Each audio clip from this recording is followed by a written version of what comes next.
Okay, so Forza Motorsport 4. Finally, you can ship the game. You guys are all finished. From last time you did it with Forza 3, was there anything when it left that you weren't too sure about would go down so well? Well, we felt very good about the game Forza 3 when it shipped.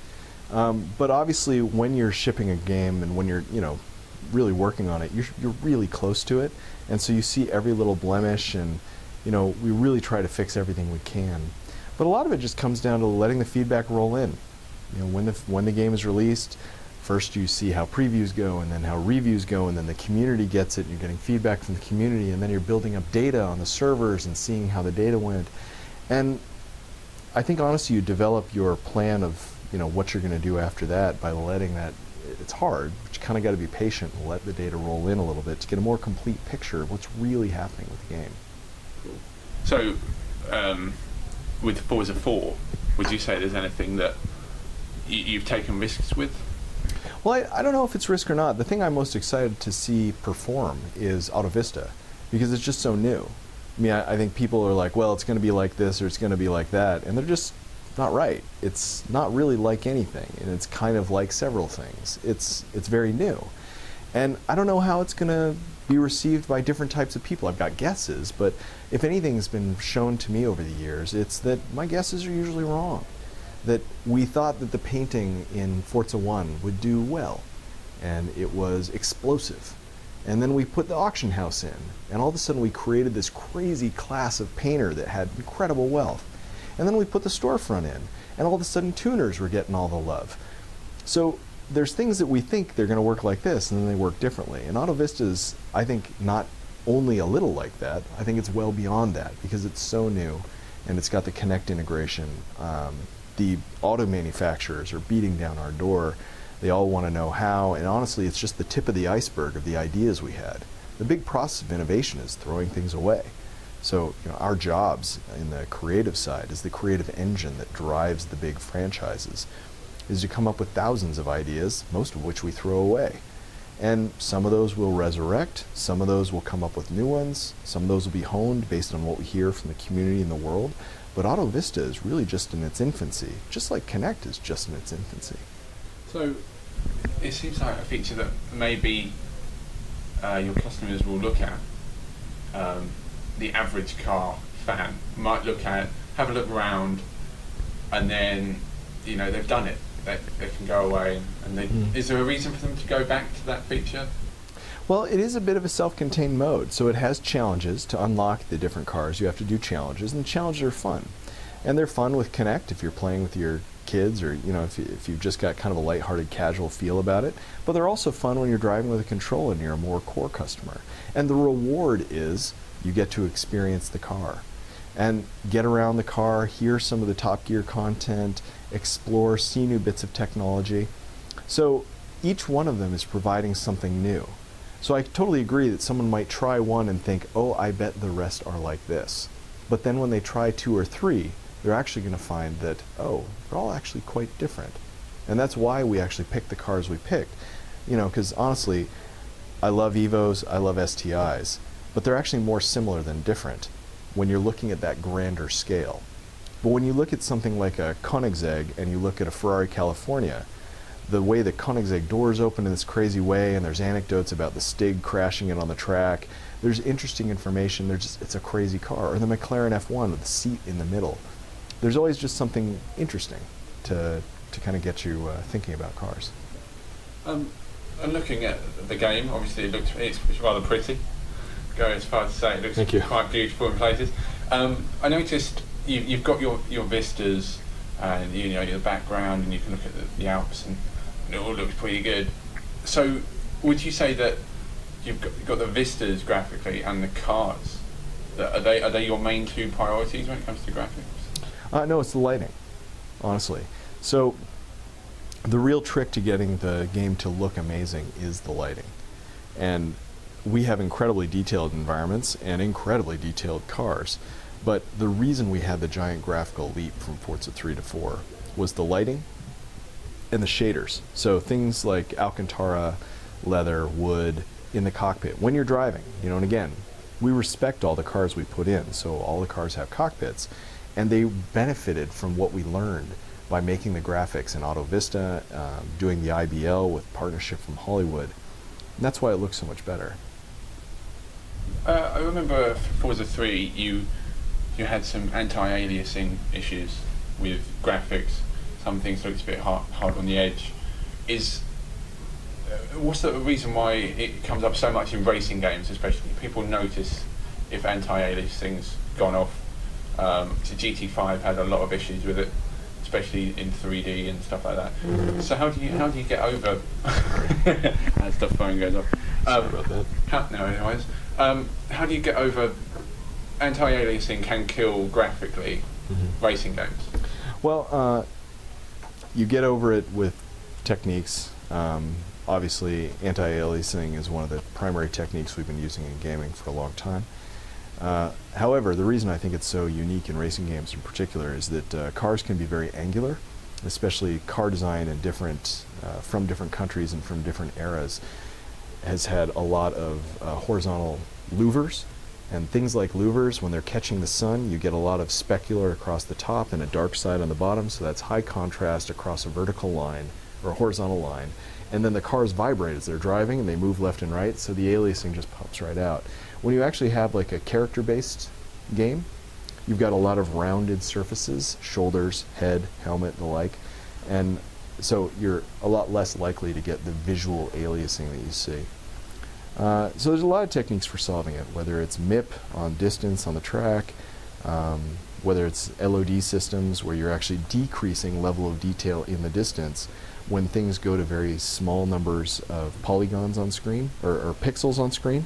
You don't need like, a 10,000 polygon model of a building or something like that when it's only 4 pixels on the screen.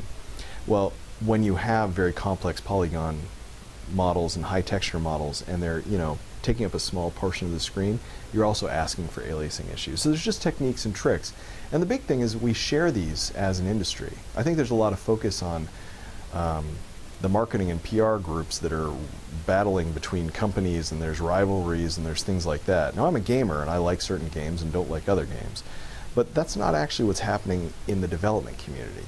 We're not rivals. In the development community, we share things. Now, obviously, we share things with Gears of War, Rare, Lionhead, all of these internal studios and close-knit studios with Microsoft.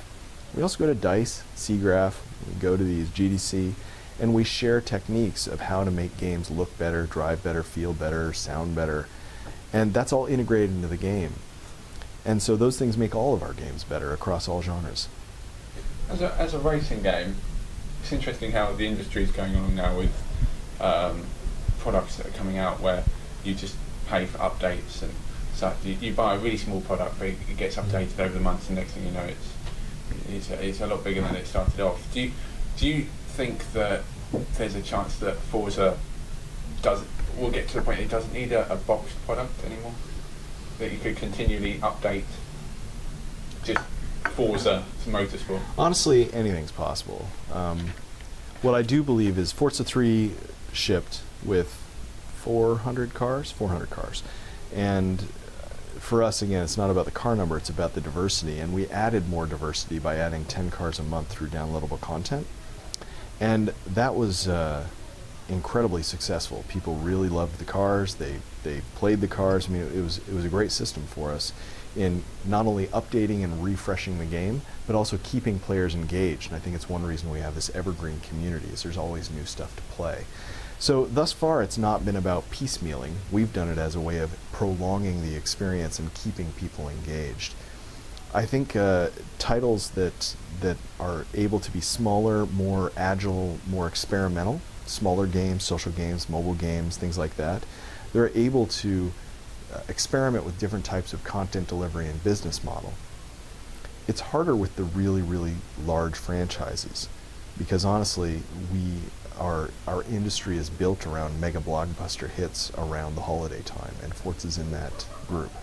So could we find that the success of the smaller titles gets proven out on a larger and larger and larger scale and becomes successful for AAA titles? Absolutely. Do I know it's going that way? There's no way of knowing. Could be. Could be. So is there a big chance we'll see another Forza 5, Forza 6, Forza 7, or would you want to see that out of your own product? Absolutely. So for me, so I've been working on Forza for nearly a decade now, and the thing that actually keeps me coming into work and keeps me excited about working on this franchise is I'm just one of those individuals that is not happy unless I am constantly being challenged. I don't like seeing the finish line.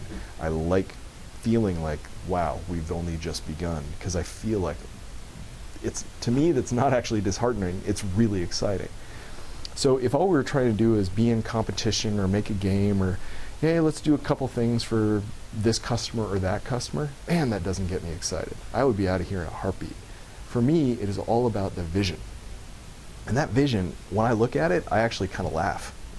It's ridiculous. The idea that we are going to honestly change gaming and car culture, that is so ambitious, it's, for me, exciting.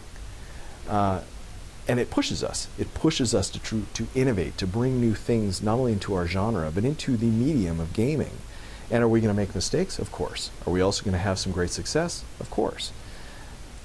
That's why I never really get tired of it, is, man, we're just barely scratching the surface. You know, hardware comes and goes, new genres and subgenres come and go, but that idea of pushing towards a goal that is, you know, could really, really move the needle for, you know, the future of car culture. Will I ever be able to achieve it? I don't know, but it will certainly keep me excited for years to come. Cool.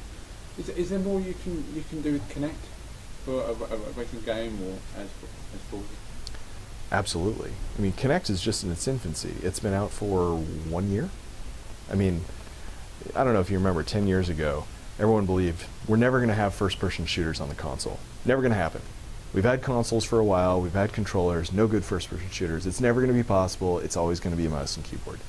How silly does that sound today? 10 years ago we had Halo. 11 years ago, 12 years ago we had GoldenEye. It got proven that you can have great first-person shooter experiences on the console, on the controller. It took a while. And really what it comes down to is getting the engines of innovation, which is to say the large teams hiring great talent, challenging themselves to large visions that are really pushing forward innovation, that see Connect not as a, oh geez, what's this, but see it as, holy shit, this is something new. We can really take on something brand new and really start executing towards our vision in a new way. That's where the innovation is going to come from. So you see, obviously, Forza 4 has Connect integration. Mass Effect has Connect integration. You see Ghost Recon, Connect integration. Now, are all these features so far changing the world as we know it? No.